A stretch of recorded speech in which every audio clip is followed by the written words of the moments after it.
आणि बहिणींनो, माधुरी हत्तीला परत करा.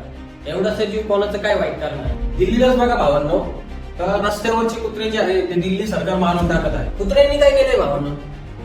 ते पण आपल्यासारखा जीव आहे. आणि दुसरीकडे बघा, नाशिक जिल्ह्यामध्ये लहान लहान मुलांना चित्ता दरवर्षी येतोय, उचलून घेऊन जातोय. त्याच्यावरती कोणी कारवाई करताय का? का नाही मारत त्या चित्त्याला? फक्त कुत्र्यांवरती राग काढतोय. आणि जे लहान मुलांना दरवर्षी चित्ता घेऊन जाणारा त्याच्या फक्त गावातली लोक पण बोलताय का कुत्रे चावताय म्हणून त्यांना मारून टाका. पण जरा विचार करा, आपणच कचरा टाकतो, आपण त्यांना खायला पण देत नाही, मग कुत्र्यांनी काय करायचं? का जगायचा हक्क फक्त माणसालाच आहे का? प्राण्यांना नाहीये. कुत्रे असो, हत्ती असो किंवा चित्ता असो, सगळ्यांचा जीव खूप महत्वाचा आहे. म्हणूनच भावांनो, चुकीचं जर घडत असेल तर त्याच्यावर आवाज उठवा. तुम्ही हत्तीला परत द्या. रोडवरची कुत्रे मारू नका. त्यांना उपचार लसीकरण करा. शिट्ट्यावर पण योग्य उपचार करा.